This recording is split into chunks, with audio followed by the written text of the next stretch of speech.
So how would you run a whole country without oil? That's the question that sort of hit me in the middle of a Davos afternoon about 4 years ago.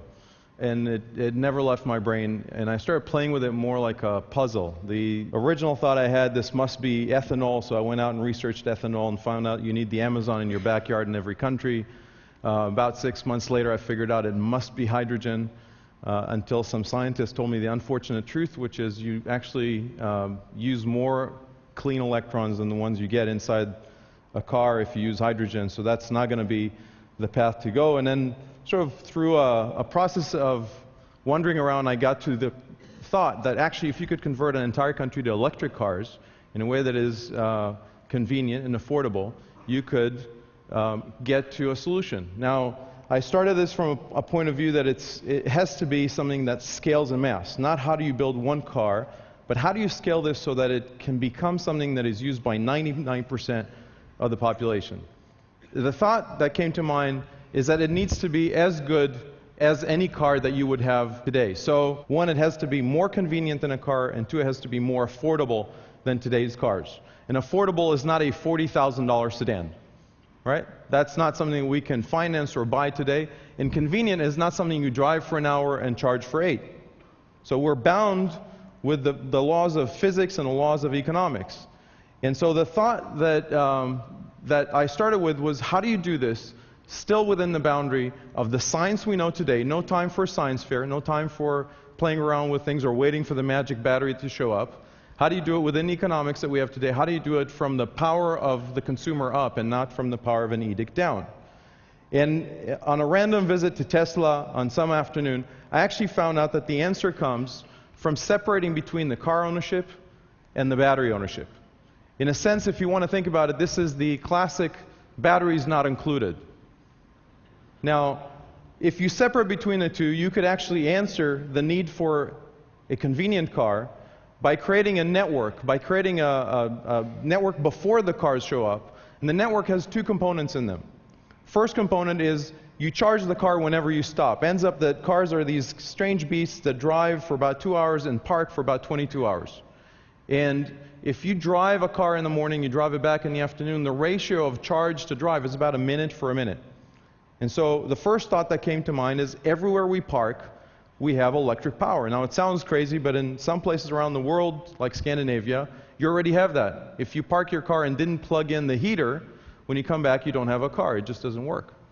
Now, that last mile, last foot, in a sense, is the first step of the infrastructure. The second step of the infrastructure needs to take care of the range extension. See, we're bound by today's technology on batteries, which is about 120 miles if you want to stay within reasonable space and weight limitations. And 120 miles is a good enough range for a lot of people, but you never want to get stuck. And so what we added is a second element to our network, which is a battery swap system. You drive, you take your depleted battery out, a full battery comes on, and you drive on. And you don't do it as a human being, you do it as a machine. It looks like a car wash. You come into your car wash, and the plate comes up, holds your battery, takes it out, puts it back in, and within 2 minutes you're back on the road, and you can go again. If you had charge spots everywhere, and you had battery swap stations everywhere, how often would you do it? And it ends up that you do swapping less times than you stop at a gas station. As a matter of fact, we add it to the contract. We said that if you stop to swap your battery more than 50 times a year, we start paying you money, because it's an inconvenience. Then we looked at the question of the affordability, and we looked at the question, what happens when the battery is disconnected from the car? What is the cost of that battery? Everybody tells us batteries are so expensive, and what we found out, that when you move from molecules to electrons, something interesting happens. We can go back to the original economics of the car and look at it again. The battery is not the gas tank in a sense. Remember, in your car you have a gas tank, you have the crude oil, and you have refining and delivery of that crude oil is what we call petrol or gasoline. The battery, in this sense, is the crude oil. We have a battery bay, it costs the same $100 as the gas tank. But the crude oil is replaced with a battery, just it doesn't burn.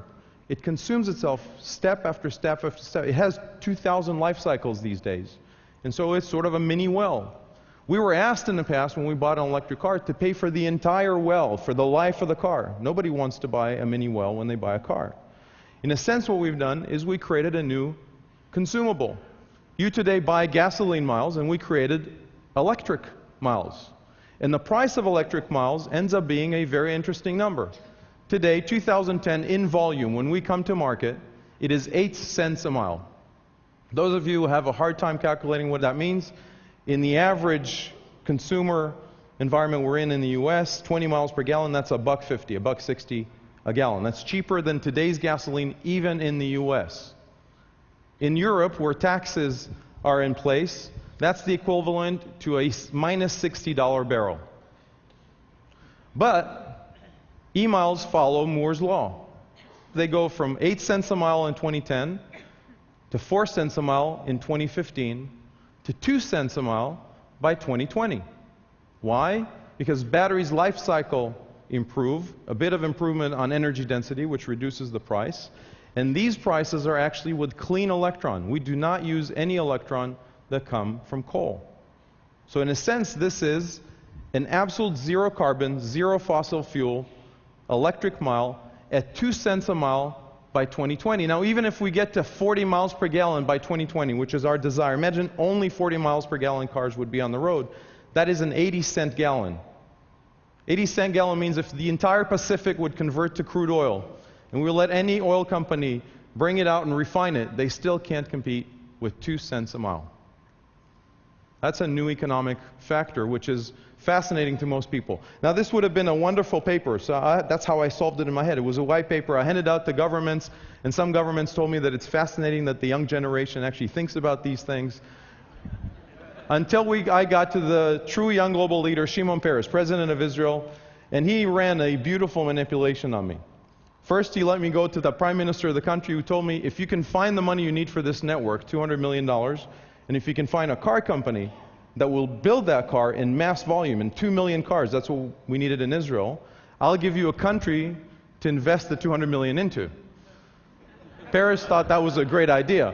So we went out and we looked at all the car companies. We sent letters to all the car companies. 3 of them never showed up. One of them asked us if we would stay with hybrids and then will give us a discount.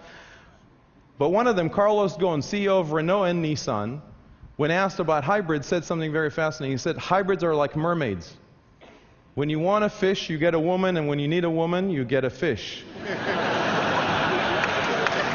And Ghosn came up and said, I have the car, Mr. Peres, I will build you the cars. And he actually, true to form, Renault's put $1.5 billion in building 9 different types of cars that fit this kind of model that will come into the market in mass volume. Mass volume being the first year 100,000 cars. It's the first mass volume electric car, zero-emission electric car in the market. I was running, as Chris said, to be the CEO of a large software company called SAP, and then Peres said, well, once you run this project, and I said, well, I'm ready for CEO, and he said, well, no. You got to explain to me what is more important than saving your country and saving the world that you would go and do, and I had to quit and come do this thing called Better Place. Now, we then decided to scale it up. We went to other countries. As I said, we went to Denmark, and Denmark set this beautiful policy. It's called the IQ test. It's inversely proportional to taxes. They put 180% tax on gasoline cars and 0 tax on zero-emission cars. So if you want to buy a gasoline car in Denmark, it costs you about 60,000 euros. If you buy our car, it's about 20,000 euro. If you failed the IQ test, they ask you to leave the country.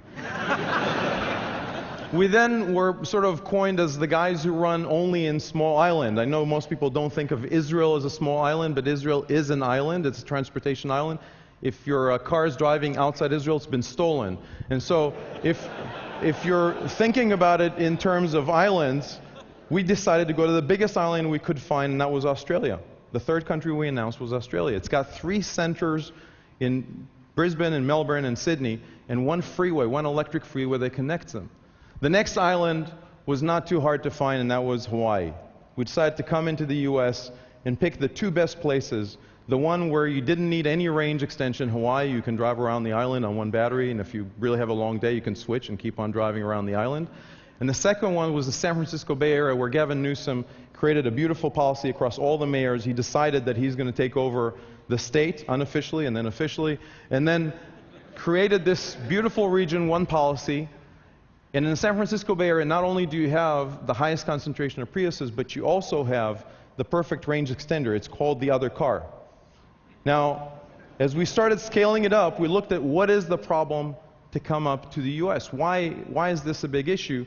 And the most fascinating thing we've learned is that when you have small problems in the individual level, like the price of gasoline to drive every morning, you don't notice it, but when the aggregate comes up, you're dead.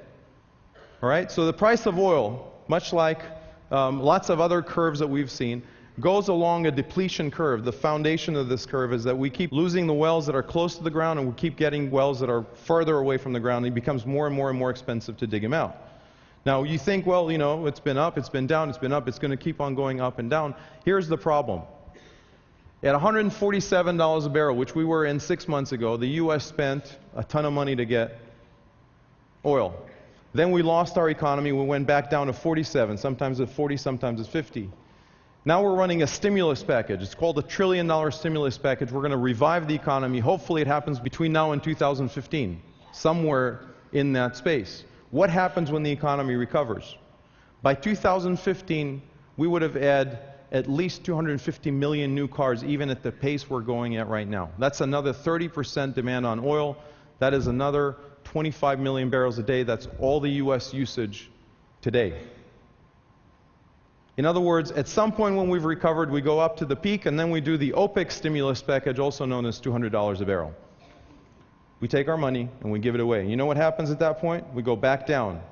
It's going to go up and down, and the downs are going to be much longer, and the ups are going to be much shorter. And that's the difference between problems that are additive, like CO2, which we go slowly up and then we tip, and problems that are depletive, in which we lose what we have, which oscillate, and they oscillate until we lose everything we got.